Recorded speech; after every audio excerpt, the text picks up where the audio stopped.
인규 오빠가 내일 사라져도 아무도 모를 거예요. 가영이 내 앞에서 그렇게 말했다. 웃음소리와 술잔 부딪히는 소리가 뒤섞인 자리. 아내마저 덤덤히 미소를 지으며 맞장구 쳤다. 그 순간 나는 알았다. 이 집에서 나는 이미 투명한 존재가 되어 있었다. 나는 아무 말도 하지 않았다. 그저 조용히 웃음소리를 삼키며 자리를 지켰다. 그리고 다음날 정말로 집을 떠났다. 그들이 원하던 대로 내가 사라져주는 게 이 집에 대한 마지막 예의 같았다. 누구도 예상하지 못했겠지만 나는 그날로 유령이 아닌 사람으로 돌아가기로 했다. 이 이야기는 단순한 배신의 기록이 아니다. 끝내 투명인간으로 살기를 거부한 한 남자가 스스로를 되찾아가는 과정이다. 그리고 그 과정의 끝에서 여러분이 예상하지 못한 결말이 기다리고 있을지도 모른다. 결말은 여러분의 예상을 완전히 뒤엎을지도 모릅니다. 여러분의 생각은 어떠셨나요? 댓글로 꼭 남겨주세요. 구독과 좋아요도 잊지 마시고 방탐정의 이중 파일과 함께 더 놀랍고 흥미로운 이야기 속으로 떠나봐요. 내 이름은 서인규다. 결혼이 무너지기 훨씬 전부터 나는 이미 끝을 준비하고 있었다. 겉으로는 함께 사는 부부처럼 보였지만 실상은 매일 조금씩 희미해져가는 동거인에 불과했다. 결정적인 순간은 가족 모임에서였다. 여의도 아파트 커뮤니티룸. 웃음과 술잔이 오가는 자리에서 나는 공개적으로 조롱당했다. 아내는 무심히 웃었고 친척들은 그 웃음에 맞장구 쳤다. 그날 밤 손님들이 모두 빠져나간 뒤 고요한 집에 혼자 남았을 때 나는 속으로 결심했다. 이 결혼 더 이상 붙잡을 이유가 없다고. 윤세아와 나는 8년을 함께 살았다. 처음엔 남들보다 더 가까웠다. 우리는 집이 아니라 가정을 만들겠다고 꿈꾸었다. 둘만의 약속이 있었고 미래를 구체적으로 설계했다. 그러나 5년쯤 지나면서 금이 가기 시작했다. 갑자기 무너진 게 아니었다. 천천히 스며드는 균열이었고 그래서 더 알아채기 어려웠다. 아이를 갖기 위해 병원을 전전했다. 주사, 검사, 일정표, 매달 반복되는 희망과 좌절. 매번 실패로 끝나고 그 침묵이 집안 구석구석까지 스며들었다. 세아는 점점 다쳐갔다. 처음엔 단순한 스트레스라 생각했다. 그러나 어느 순간 그녀는 치료도 나도 모두 내려놓았다. 아이의 꿈과 함께 결혼까지 버린 셈이었다. 애정은 사라졌고 남은 건 차갑고 무의미한 예의뿐이었다. 한 집에 살고 같은 침대에 누웠지만 마주하는 건 낯선 사람 같았다. 서로에게 말 붙이는 일조차 불편했고 대답은 건조했다. 결혼이라는 이름을 붙였을 뿐 이미 그 집엔 가족이 없었다. 더 아픈 건 세아가 그 모든 변화를 알면서도 모른 척했다는 사실이다. 나는 집 안에 있었지만 없는 사람 취급을 받았다. 내 목소리는 점점 낮아졌고 끝내 입을 닫아야 했다. 그 침묵 속에서 스스로에게 되뇌었다. 사랑이란 상대가 놓아도 끝까지 붙잡는 거라고. 그러나 그건 착각이었다. 붙잡을수록 내 손만 상처투성이가 됐다. 나는 이미 지쳐 있었지만 끝내 손을 놓지 못했다. 놓는 순간 결혼도 끝이라고 믿었으니까. 결혼이 완전히 무너지기 1년 전 세아의 여동생 윤가영이 우리 집 문을 두드렸다. 남편과 싸우다 쫓겨나듯 집을 나온 상태였다. 불륜, 고성, 경찰 신고까지 이미 산산조각 난 결혼의 끝자락이었다. 세아는 조심스레 물었다. 며칠만 우리 집에 지내게 해도 될까? 나는 고개를 끄덕였다. 최소한의 도리라 생각했다. 아이 둘은 아무 잘못도 없는 존재였으니까. 그들은 작은 가방 몇 개를 들고 들어왔다. 나는 하룻밤일 거라 믿었다. 그러나 며칠이 몇 주가 되었고 몇 주가 몇 달로 늘어났다. 가영은 일자리를 찾지도 않았고 새 보금자리를 구할 생각도 하지 않았다. 짐은 손님방을 넘어서 거실, 부엌, 심지어 우리 침실까지 차지했다. 아이들 장난감은 발 디딜 틈 없이 널려 있었고 빨래 바구니에는 내 옷과 섞인 아이들 옷이 항상 가득했다. 나는 참았다. 하지만 2달, 3달이 지나자 집은 완전히 다른 가족의 차지가 되었다. 나만 빼고 아무도 불편해하지 않았다. 가영은 시끄럽고 빈정거림이 심했다. 식탁에서 대놓고 말했다. 여긴 이제 우리 집 같네. 세아는 그 말을 듣고도 어색하게 웃을 뿐 끝내 제지하지 않았다. 그 순간 깨달았다. 내 집에서 나는 더 이상 주인도 아니고 손님도 아니었다. 그저 구석에 밀려난 그림자였다. 아이들은 무질서 그 자체였다. 규칙도 존중도 통제도 없었다. 거실은 놀이방으로, 부엌은 간식 창고로 변했고 내 서류는 흩어졌으며 책상은 아이들의 그림장으로 점령당했다. 내 집은 술 취한 광대가 운영하는 유치원 같았다. 퇴근해도 쉴 곳이 없었다. 현관문을 열면 소음과 어지러움이 나를 맞았다. 대화는 사라지고 갈등만 남았다. 가장 견디기 힘든 건 새아였다. 언제나 동생 편에 섰다. 가영이 아무리 도를 넘더라도 새아는 변명했다. 가영이는 내 동생이잖아. 한두 가지 마음에 안 든다고 내쫓을 수는 없잖아. 나는 소리치지 않았다. 차분히 불편함을 말했다. 그러나 새아는 내 말을 끊으며 냉정하게 잘라냈다. 당신은 너무 예민해. 가족끼리 이 정도도 못 받아줘? 그 말에 더 이상 어떤 대답도 나오지 않았다. 내 피로와 분노는 그녀에게 전혀 닿지 않았다. 어느 날 가영이 노골적으로 나를 비웃었다. 형부는 늘 잔소리만 하네. 그래서 언니가 힘든 거 아니야? 그 말이 끝나기도 전에 새아가 입꼬리를 올렸다. 아, 그만해. 인규 오빠는 원래 예민하잖아. 그리고 둘은 동시에 웃었다. 나는 얼어붙었다. 그 웃음소리에 내 자존심은 산산이 부서졌다. 그 자리에서 아무 말도 하지 않았지만 속으로 결정이 굳어지고 있었다. 언젠가 반드시 이 상황을 끝내리라. 그날 밤 나는 내 방에 들어가지 못했다. 새아는 여동생과 아이들에게 침실을 내줬고 나는 거실 소파 안쪽에 몸을 구겨 넣었다. 어둠 속에서 들려오는 웃음소리와 아이들 떠드는 소리. 그 속에서 나는 더 이상 이 집의 주인이 아니었다. 집은 새아와 가영의 것이 되었고 나는 쫓겨난 유령처럼 구석에 웅크려 있었다. 누군가는 이렇게 물을지도 모른다. 그 정도면 왜 그냥 안 떠났냐고. 나도 스스로에게 수없이 물었다. 그러나 쉽지 않았다. 그 질문이 내 안에서 반사음처럼 되돌아왔다. 새아가 그렇게 무너진 이유, 그 뿌리엔 우리가 아이를 가지지 못한 상처가 있었다. 그녀는 짓눌려 있었고 나는 그 상처를 끝까지 함께 견디면 언젠가 예전의 사랑이 돌아올 거라 믿었다. 그래서 버텼다. 이미 오래전 한계를 넘어섰는데도. 하지만 내 안은 고갈되고 있었다. 사랑 하나만으로 버틸 수 없는 지점에 도달했다. 밤마다 같은 질문이 떠올랐다. 내가 이 집에서 왜 이러고 있나? 대답은 없었다. 침묵뿐이었다. 결국 나는 조용히 변호사 사무실을 찾았다. 사실을 모두 털어놓았다. 책상 위에 펼쳐진 서류와 도장, 변호사의 침착한 목소리. 내가 살아온 결혼이 종이 몇 장으로 정리되고 있었다.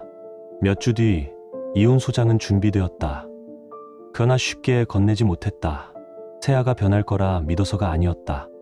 그저 단 한 번이라도 예전처럼 나를 바라봐 주길 바라는 마음 때문이었다. 그 한 번을 기다리며 나는 속으로 무너져 내렸다. 이제 내 삶은 긴장이 아니라 계획이었다. 벽에 붙여둔 작은 메모지들, 휴대폰에 숨겨둔 일정표. 하루하루가 탈출을 향한 설계도가 되었다. 가장 먼저 최소한의 짐을 챙겼다. 옷, 서류, 그리고 버리지 못한 기억의 조각들. 헌 이사 상자에 담아 서류 A, 책 B 같은 무의미한 글자를 붙였다. 혹시라도 들켜도 정체를 알 수 없게. 양재 근처 원룸을 월세로 계약했다. 서류 한 장만 주머니에 넣고 조용히 돌아왔다. 퇴근길에는 한두 박스씩 옮겼다. 상자는 가벼웠지만 마음은 점점 더 무거워졌다. 새 계좌를 열고 중고폰에 알뜰폰 유심을 꽂았다. 위치 공유를 끊고 모든 흔적을 지웠다. 더 작은 도시, 더 조용한 곳까지도 생각해 두었다. 시간 단위로 짜인 계획 속에서 나는 탈출자가 아니라 설계자가 되어 있었다. 결혼이 끝나면 나는 흔적조차 남기지 않을 준비가 되어 있었다. 존재하지 않았던 사람처럼 사라질 준비. 거울 속 내 얼굴은 낯설었고 그 낯설미 오히려 결심을 굳혔다. 그럼에도 마지막 끈을 놓지 못했다. 내 안 어딘가엔 여전히 한때 사랑했던 여자가 남아 있었다. 그 기억은 썩어가고 있었지만 끝내 손을 떼지 못했다. 토요일 오후 답답한 마음에 집을 나섰다. 차 안에서 라디오가 흘렀지만 한마디도 귀에 들어오지 않았다. 거울에 비친 나는 이미 낯선 남자였다. 몇 시간 뒤 돌아왔을 때 골목은 차들로 가득했다. 현관에 다가서기도 전에 아이들 웃음소리와 떠드는 목소리가 흘러나왔다. 문을 열자 소음은 더 커졌다. 뒷마당은 북적였다. 아이들은 jut을 들고 뛰어다녔고 고기 굽는 냄새가 공기 속을 파고들었다. 음악, 웃음, 농담이 뒤엉켜 마당을 메우고 있었다. 테이블 위는 종이 접시와 술잔으로 산처럼 쌓여 있었다. 완벽한 가족 모임. 단 하나, 나만 빼고. 나는 문 앞에서 멈췄다. 내 집이 아니라 남의 집 잔치에 잘못 들어온 사람 같았다. 그 순간 내 안에서 무언가가 산산이 부서졌다. 나는 얼굴에 아무 표정도 띄지 않았다. 세아는 부모님 옆에서 환하게 웃고 있었다. 세아의 고모가 손을 흔들었다. 인규 씨, 이거 좀 들어줄래요? 나는 억지 미소를 지으며 다가갔다.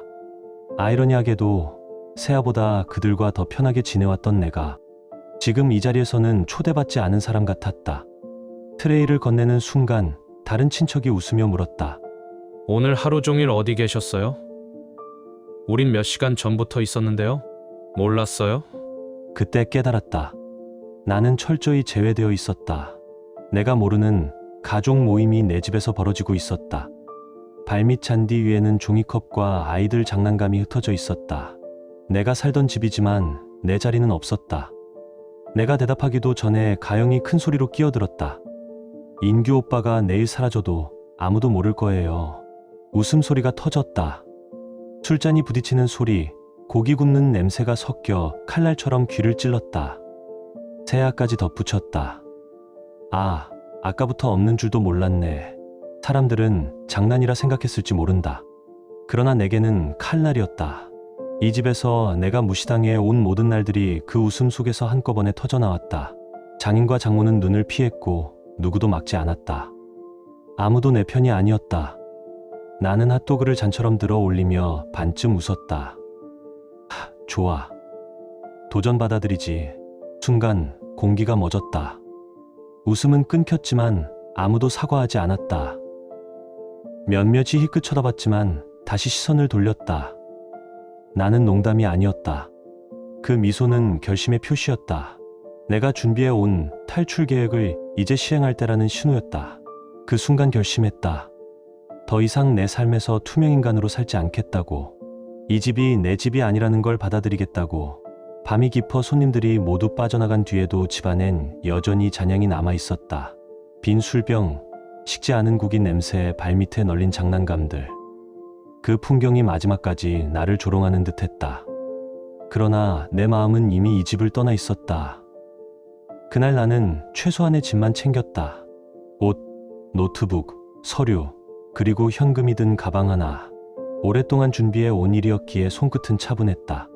부엌 테이블 한가운데 내용증명 사본과 법원 송달, 예정 통지서를 올려두었다. 노란 메모지에는 단 한 줄을 적었다. 이제라도 눈치챌 수 있을까? 그것이 내 마지막 말이었다. 크게 내뱉을 필요도 없었다. 그러나 그것이 가진 무게는 내가 살아온 모든 날보다 더 무거웠다. 나는 문을 잠그고 차에 올라탔다. 미련 없이 출발했다. 차창 밖으로 여의도의 불빛이 흘러갔다. 그 불빛 속에서 처음으로 내 몸이 가벼워졌다. 그날 밤 나는 내 이름으로 된 SNS 계정을 모두 지웠다.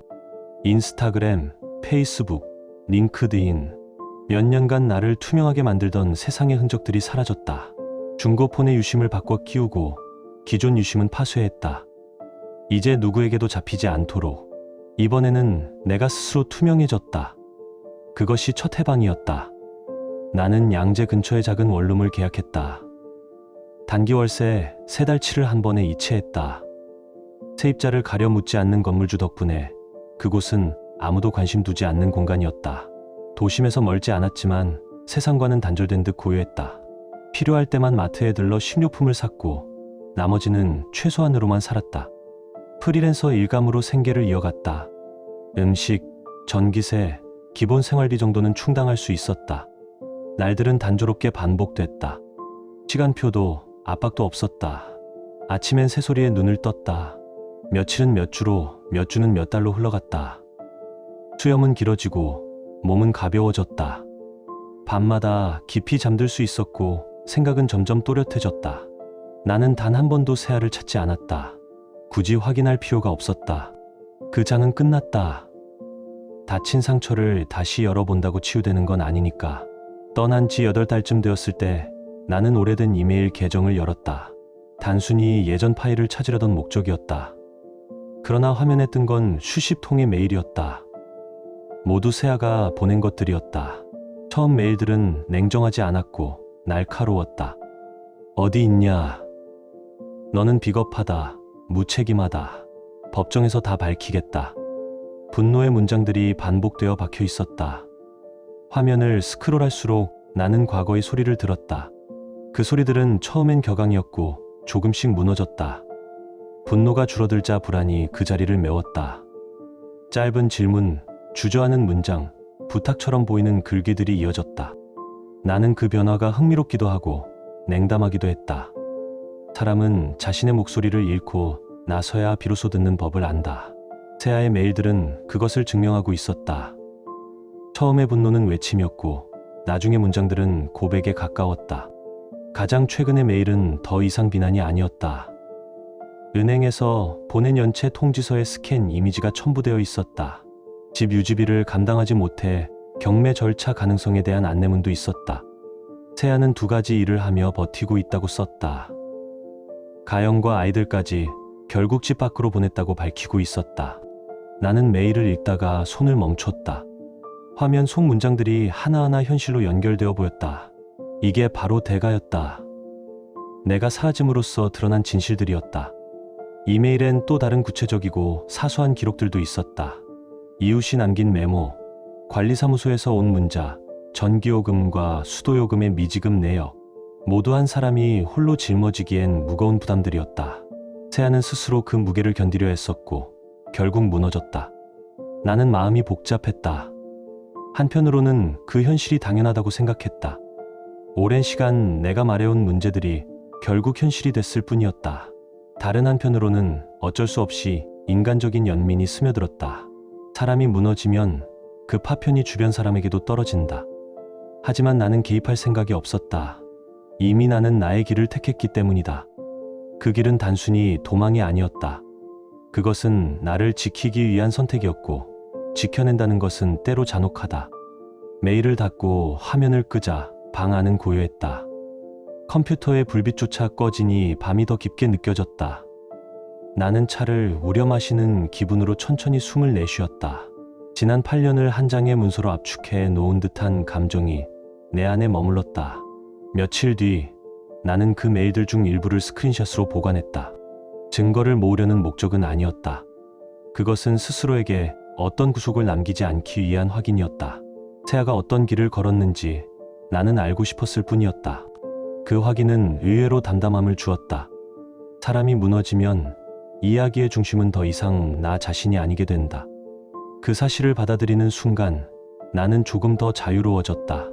그 자유는 공허가 아니었다. 그것은 책임을 지우지 않는 자유였다. 나는 더 이상 세아의 선택을 짊어질 의무가 없다고 선언한 것이다. 그 선언은 가볍지 않았고 결코 쓸쓸하지도 않았다. 그러면서도 나는 과거의 흔적들을 정리하기 시작했다. 중요한 서류들을 다시 한번 점검했고 전자소송 접수 내역을 확인했다.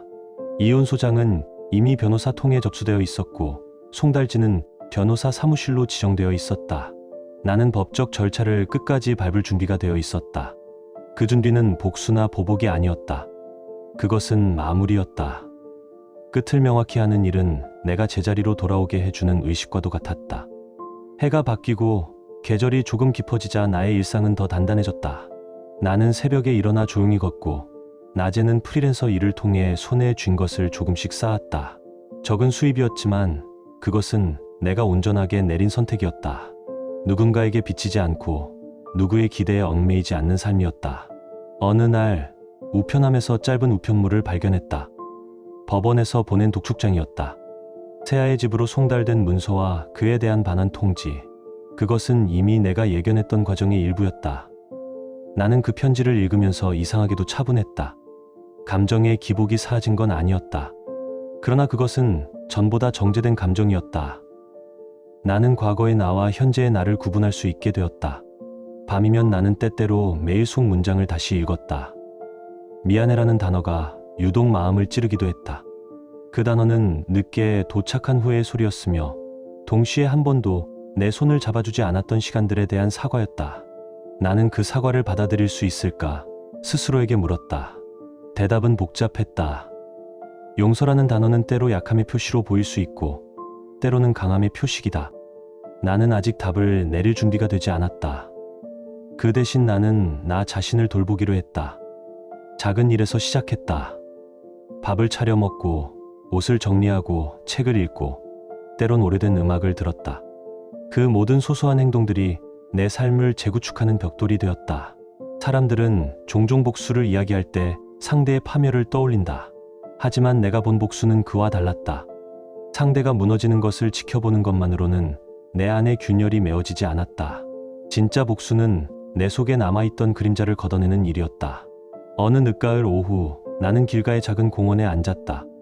낙엽이 바람에 흩날리고 아이들이 멀리서 뛰노는 소리가 들렸다. 그 소리는 한때 나에게 상처였지만 지금은 평온이었다. 나는 깊이 숨을 쉬고 내가 여기 있다는 사실을 천천히 인정했다. 이미 일어난 일은 바꿀 수 없다. 그러나 앞으로의 하루들은 내가 선택할 수 있다. 내 선택은 더 이상 누군가의 그림자에 머무르지 않을 것이다. 그 생각만으로도 가슴 한켠이 따뜻해졌다. 메일함에 남겨진 새하의 편지들은 이제 내게 일종의 기록이 되었다. 그 기록은 과거의 증언이자 내가 왜 떠났는지를 증명하는 자료였다. 나는 그 기록을 가만히 보관했다. 필요한 순간이 있으면 꺼내볼 것이고 아니면 그냥 두었다. 나는 때때로 스스로에게 묻는다. 이 모든 것이 옳았는가? 대답은 상황에 따라 달라질 것이다. 그러나 지금만큼은 나는 내가 선택한 길에 대해 후회하지 않는다. 나는 다시 창가에 섰다. 어느새 겨울이 오고 있었다. 바깥 공기는 차가웠지만 내 안의 온도는 더 이상 얼지 않았다. 그것이 내가 얻은 것, 그리고 내가 지키고자 하는 것이었다. 그리고 매일 말미엔 이런 문장들이 남아 있었다. 이제 알겠다. 왜 당신이 멀어졌는지. 내가 너무 눈이 멀었다. 돌아와줬으면 좋겠어. 도움이 필요해서가 아니라 보고 싶어서. 당신이 지켜온 걸 이제야 이해했으니까. 마지막 메일은 더 뼈아팠다. 나는 바보였다. 당신을 당연하게 여겼다.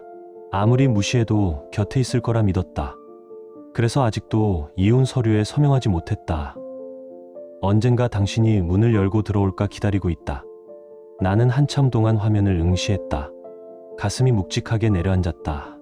그녀 안에 여전히 누군가를 사랑할 수 있는 면이 남아있다는 걸 알았기 때문이다. 그러나 감정만으로는 충분하지 않았다. 사랑 하나로는 이미 무너진 집을 다시 세울 수 없다는 걸 나는 누구보다 잘 알고 있었다. 나는 화면을 오래 바라봤다. 가슴은 잠시 흔들렸지만 곧 가라앉았다. 그녀 안에 여전히 누군가를 사랑할 수 있는 면이 남아있다는 걸 알았다. 그러나 그것만으로는 충분하지 않았다. 나는 수년 동안 사랑이면 된다는 착각 속에 매달려 있었다. 하지만 시간은 증명했다. 상처는 메워지지 않았고 무너진 집은 다시 세워지지 않았다. 이제 내가 가진 건 자유였다. 세아가 잃은 건 집, 체면, 가족의 신뢰였다. 사람들은 결국 알게 될 것이다. 그녀가 동생을 지켜주겠다며 외면했던 선택이 얼마나 잔혹한 대가로 돌아왔는지를. 그때로부터 정확히 1년. 나는 완전히 다른 삶을 살고 있었다. 끊어진 끈, 숨 쉴 수 있는 자유. 2주에 한 번쯤 장을 보러 나가는 게 전부였다. 아침은 새소리로 열리고 밤은 고요로 닫혔다. 달력엔 특별한 일정이 없었고 누구의 이름도 적히지 않았다. 한때는 아내의 약속, 가족 모임, 친척의 생일까지 빼곡히 채웠던 종이가 이제는 마트, 세탁, 도서관 같은 단순한 글자로만 채워졌다. 나는 그 단순함 속에서 오히려 편안함을 느꼈다. 그날 내가 좋아하던 작은 카페에 들렀다. 도시 외곽 구석, 아무도 눈길 주지 않는 곳. 문을 열면 벽에 걸린 오래된 시계와 낡은 포스터, 그리고 향긋한 원두 냄새가 나를 맞았다. 주문은 늘 같았다.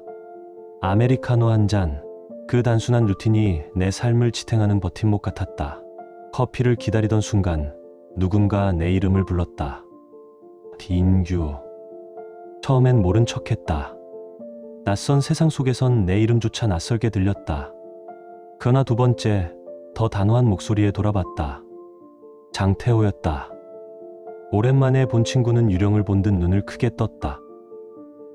짧고 어색한 대화가 오갔다. 너 진짜 맞지? 서인규? 그래, 오랜만이네. 그는 나를 위아래로 훑으며 말했다. 완전히 달라졌네. 얼굴이 좀 가벼워졌다고 해야 하나. 나는 웃음인지 한숨인지 모를 소리를 흘렸다.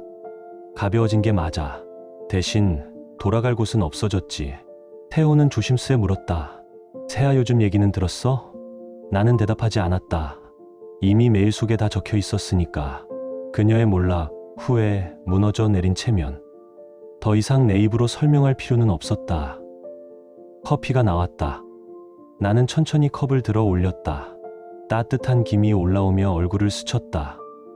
문득 이 단순한 순간이 내가 원했던 삶의 전부라는 생각이 들었다. 누구의 눈치를 보지 않고 누구의 목소리에 휘둘리지 않는 시간. 한때는 고독이라 불렸던 이 순간이 이제는 나의 자유였다. 태호는 여전히 나를 뚫어지게 바라봤다. 너 사라진 뒤에 세상이 꽤 떠들썩했어. 사람들은 내가 어디 갔는지 몰라서 수군댔고 세아는 결국 혼자 다 떠안았지. 나는 조용히 커피를 내려놓았다. 그게 대가였어. 내가 떠난 이유를 이제야 알았겠지. 태호는 말없이 고개를 끄덕였다. 그리고 한참을 망설이다가 덧붙였다. 그래도 넌 조금은 후회하지 않아? 끝까지 붙잡았다면 뭔가 달라졌을지 모르잖아. 나는 미소를 지었다. 후회라. 내가 붙잡은 시간은 이미 8년이었어. 그걸로 충분하지 않나? 대화는 길지 않았다. 태호는 결국 내 어깨를 두드리며 말했다. 넌 내 방식대로 살아. 그게 내 답이겠지. 나는 고개를 끄덕였다. 그의 뒷모습이 카페 문을 넘어 사라질 때 나는 창밖을 바라봤다. 낯선 거리, 낯선 하늘. 그 속에서 이제야 내 이름을 되찾았음을 실감했다. 집으로 돌아오는 길, 차창 밖에 가을 바람이 스쳤다. 한때는 그 바람이 외로움으로 파고들었지만 지금은 내 몸을 감싸는 이불 같았다. 나는 창문을 조금 더 열고 깊게 숨을 들이마셨다. 도심의 소음조차 멀리서 흐르는 음악처럼만 들렸다. 집에 도착해 불을 켜지 않고 창가에 섰다. 불빛이 희미하게 새어들어왔다. 내 방은 텅 비어 있었지만 그 빈자리야말로 나를 지켜주고 있었다. 나는 스스로에게 속삭였다. 이게 내 인생이다. 이제는 누구의 그림자도 아니다. 그러나 이상하게도 그날 밤 꿈속에 세아가 나타났다. 문 앞에서 고개를 떨구던 모습, 입술 끝이 떨리던 모습, 억지로 미소를 지으려다 무너져 내리던 얼굴. 나는 꿈속에서도 그저 바라보기만 했다. 그리고 결국 아무 말 없이 돌아서는 그녀를 보며 눈을 떴다. 심장이 잠시 요동쳤지만 곧 고요해졌다. 꿈은 꿈일 뿐이었다. 나는 창문을 열고 새벽 공기를 들이마셨다. 새로운 하루가 시작되고 있었다. 나는 안다. 이 이야기는 복수가 아니다. 혹은 단순히 도망친 기록도 아니다. 이건 내 이름을 되찾은 여정이다. 사람들은 언젠가 말할지도 모른다. 왜 그렇게까지 했냐고. 그러나 대답은 단순하다. 살아남기 위해서였다. 그리고 지금 나는 살아있다. 비로소 나답게. 일주일도 채 지나지 않아 원룸 문을 두드리는 소리가 났다. 누구도 기다린 적이 없기에 커튼을 살짝 거쳤다. 거기 세아가 서 있었다. 머리는 흐트러져 있었고 얼굴엔 피로가 겹겹이 내려앉아 있었다. 나는 한동안 움직이지 않았다. 천천히 문을 열며 표정을 굳혔다. 왜 왔어? 그녀는 대답 대신 무너져 내렸다. 문지방을 붙잡은 채 눈물을 쏟았다. 미안해. 이렇게까지 된 줄 몰랐어. 조금만 더 들어줬다면, 조금만 더 일찍 알았다면. 그 목소리는 과거에 내게 쏟아낸 차가운 말과 달랐다. 이제야 깨달은 사람의 목소리였다. 나는 끼어들지 않았다. 그녀의 울음과 후회, 한숨을 그대로 들었다. 그동안 내가 삼킨 침묵이 이번엔 방패가 되었다.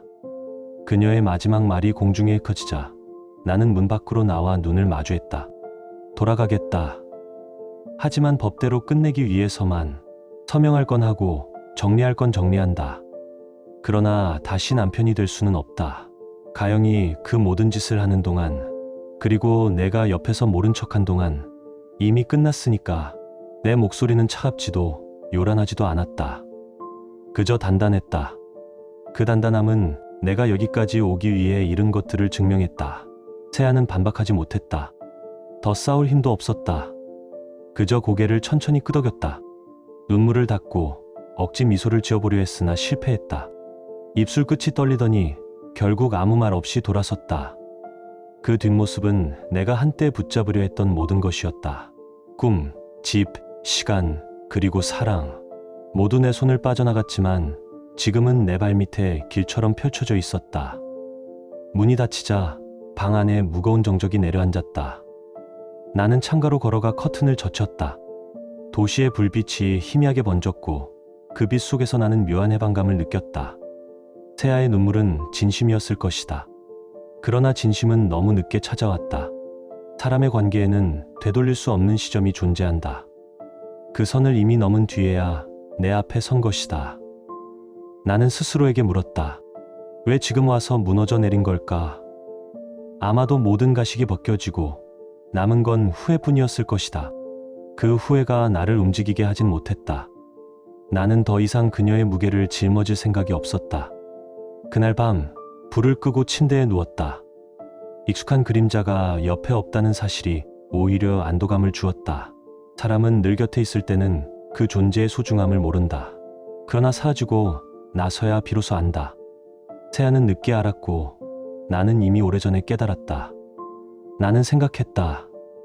결혼이란 건 결국 두 사람이 같은 방향을 볼 때만 유지된다. 한쪽이 시선을 걷어버리면 남은 쪽은 홀로 끌고 갈 수밖에 없다. 나는 끌고 갔다. 끝까지, 지쳐 무너질 때까지. 그리고 결국 놓았다. 며칠 후 법원에서 보낸 서류를 다시 확인했다. 도장 찍힌 종이가 내 앞에 놓였다. 종이 몇 장이었지만 거기엔 지난 8년이 모두 담겨 있었다. 나는 한참 동안 그 종이를 바라보다가 천천히 웃음을 흘렸다. 비웃음이 아니라 마침내 끝을 받아들이는 웃음이었다. 시간은 묘하게 흘렀다. 아침마다 새소리에 눈을 뜨고 저녁엔 작은 창으로 노을을 바라봤다. 세상은 여전히 시끄러웠지만 내 하루는 고요했다. 누군가에겐 외로움일지 모르나 내겐 회복이었다. 나는 매일 일기를 썼다. 짧은 문장이라도 좋았다. 오늘은 해가 따뜻했다. 커피 향이 괜찮았다. 그 단순한 기록이 나를 살아있게 했다. 가끔 세아의 뒷모습이 떠올랐다. 문 앞에서 고개를 떨구던 모습. 그러나 곧 사라졌다. 그 모습은 더 이상 나를 흔들지 못했다. 내 안에서 이미 자리 잡은 자유가 그 모든 흔들림을 눌러버렸다. 나는 이제 안다. 복수의 의미는 상대를 파괴하는 데 있지 않다. 그건 단순한 파괴일 뿐 아무것도 남지 않는다. 진짜 복수는 나를 잃게 만든 과거에서 벗어나 내 자신을 다시 세우는 것이다. 그리고 지금 나는 그 복수를 완성하고 있었다. 창밖으로 새벽빛이 번져왔다. 나는 창문을 열고 깊게 숨을 들이마셨다. 차갑지만 맑은 공기가 가슴 깊숙이 스며들었다. 이제는 두려울 것이 없었다. 내 이름, 내 시간, 내 공간, 모두 내 손에 되돌아왔다. 세아는 무너졌고 나는 되찾았다. 그 자리에 남은 건 그녀의 후회와 나의 자유. 그리고 나는 알았다. 이게 끝이 아니라 진짜 시작이라는 걸. 문이 닫히자 남겨진 정적 속에서 나는 생각했다.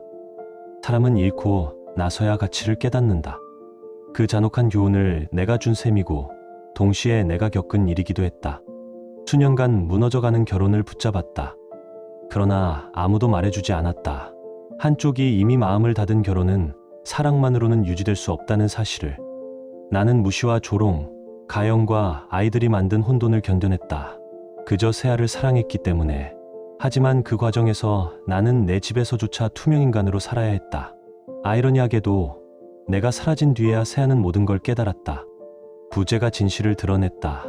사람들이 당연히 여기던 존재가 사라졌을 때야 뒤로소 그 무게가 보이는 법이다. 나는 창가에 서서 바깥을 바라봤다. 낯선 하늘, 낯선 건물들. 그러나 내 숨결은 가벼웠다. 이제야 내 공간, 내 시간, 내 이름을 되찾았다. 그녀의 후회가 뒤늦게 찾아왔고 내겐 처음으로 느껴보는 자유가 남았다. 나는 알고 있었다. 이게 끝이 아니라 시작이라는 것을. 복수의 진짜 의미는 상대를 파괴하는 것이 아니라 자신을 되찾는 것이라는 걸. 밤은 깊었지만 내 안에서는 오래 묶여있던 매듭이 하나둘 풀려나갔다. 세아가 흘린 눈물은 분명 진심이었을 것이다. 그러나 그것이 내 발걸음을 되돌리게 하진 못했다. 사랑은 순간의 감정이 아니라 시간을 통과하며 남는 무게다. 그 무게를 그녀는 버렸고 나는 짊어졌다.